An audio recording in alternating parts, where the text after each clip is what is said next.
गसाइगावनि रामकृष्ण सेवा आश्रमाव सिखाव खावनाय जाथाय जालाङो। क'क्राझार जिल्लानि गसाइगाव महकुमानि सदर सहर गसाइगावनि रामकृष्ण सेवा आश्रमाव सिखावनि मोनसे हानजाया मन्दिरनि ताला सिफायनानै बिमा कालीनि मुसुखायाव थानाय बेसेन गोसा सना रुफाखौ लानानै थाङो। मन्दिरनि सीसीटीवीनि केमेरायाव सेबखांजानाय सम बादिब्ला थांनाय हरनि 1 रिंगासो समाव साथाम सिखावा आश्रमनि सोरगिदिं पाक्कानि बेराखौ बारनानै मन्दिरनि तालाखौ हास'ना बिमा कालीनि मुसुखायाव थानाय माला, आसुगुर, फथा बायदिजों लोगोसे दान बाक्सुनि नोगोद रांफोरखौ लानानै थाङो। दिनै फुंनि समाव पुजारीया मन्दिराव हाबनाय समाव दरजानि तालाखौ हास'नाय थासारियाव नुनानै सोमोनाङो आरो मन्दिर सामलाय आफादनो जाथायनि सोमोन्दै फोरमायहरो।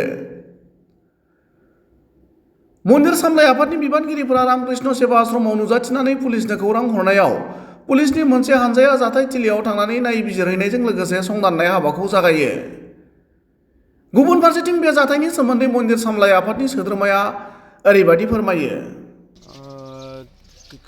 যোৱাকালি ৰাতি 1:36 না 37 আছিলে CC কেমেৰা ৰিপৰ্ট মতে সিহঁতে 3জন ৱাল পাৰ কৰি আহিছে। ৱাল পাৰ কৰি আহি পিছত এইফালেদি আমাৰ দৰ্জাটো হেক্সবিলদি কাটিছে, কাটি পেলাই ভিতৰত সোমাই আমাৰ মাৰ গলৰ চেন আছিলে, কপালত টিপ আৰু চুক আছিলে আৰু এইফালে মানে দান বক্সত অলপ দক্ষিণা আছিলে আৰু কি এইবিলাক চব লৈ গৈছে। কেইজন আহিছিল? সিহঁতে 3জন আহিছে। মোটামুটি ওলাইছে, ওলাই পেলাই আকৌ মানে ঘূৰি বেৰাই আছিল ভিতৰতে। পুলিচক খবৰ দিছে? পুলিচক খবৰ দিয়া হৈছে, পুলিচে ৰাতিপুৱাই আহিছে, ৰেছপন্স দিছে, ভালেই ৰেছপন্স দিছে, আহি পেলাই চাই গৈছে।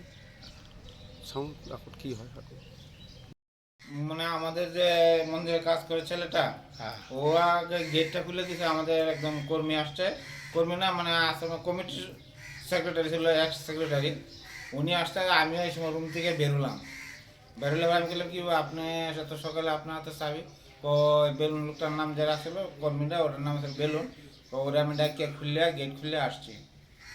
ঠিক আছে, তাহলে চলেন গল্প করতে করতে ওরে আমি তাহলে আপনি যান, আমি মন্দিরটা খুলি। আমি খুলতে এসে দেখি তালা কাটা। তখনই আমার সন্দেহ হলো, কিরে তালা কাটা কেন? তো নিশ্চয়ই কিছু হয়েছে। তা আমি তাড়াতাড়ি ওনারা ডাকি আনলাম যে আসুন আসুন আসুন। পরে দেখলাম, পরে আমি ভিতরে খালি এবার ঠেলা দিয়ে দেখলাম মায়ের গায়ে অলঙ্কার পরা ছিল, অলঙ্কারগুলো নাই। তখন আমি বুঝলাম আমার দান বাক্সটাও নাই। তখন আমি বুঝলাম পুরোপুরি চুরি হইল। তারপর সবাইকে জানাইলাম কমিটির, তারা আসলো, তারা এসে আপনাদের সাথে যোগাযোগ করলো। পুলিশ আসছিল? ওই যে আছে এখন।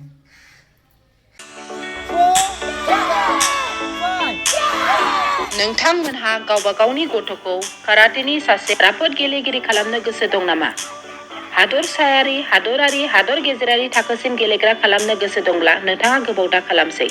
सासे राफोद रोंखा-राखा काराटे गेलेगिरि खालामनो थाखाय नोंथाङा जानजि खाफ्रादो आरो मुं थिसनहैदो गलामगुरि काराटे एकाडेमियाव।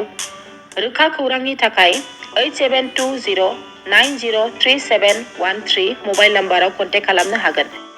बेबायदिनो बड' हाउस काराटे एकाडेमिनि थाखाय 6900451157, बेंटल काराटे एकाडेमिनि थाखाय 9678041226, बेरहांगाव काराटे एकाडेमिनि थाखाय 6901341656 आरो धालिगाव काराटे एकाडेमियाव मुं थिसननायनि थाखाय 8720903713 मबाइल नाम्बाराव खौरां लानो हागोन। मख'जाथावदि बे सोलोंसालिनिफ्राय सिगांनिफ्रायनो हादरसायारि, हादरारि, हादर गेजेरारि थाखोनि बादायलायनायाव गोबां फरायसाफोरा बान्था मोननो हाबोदों। बे मुंख'नाय फोरोंसालियाव रोंग'थि गोनां फोरोंगिरिया फोरोंथाय होनानै नोंथांनि गथ'खौ सासे राफोद काराटे गेलेगिरि सोरजिनायाव मदद आरो जाफुंसार खालामगोन। अब्ला मानोथो गोबाव खालामनो? थाबैनो नोंथांमोनहाबो नोंथांनि गथ'खौ मुं थिसनहैदो।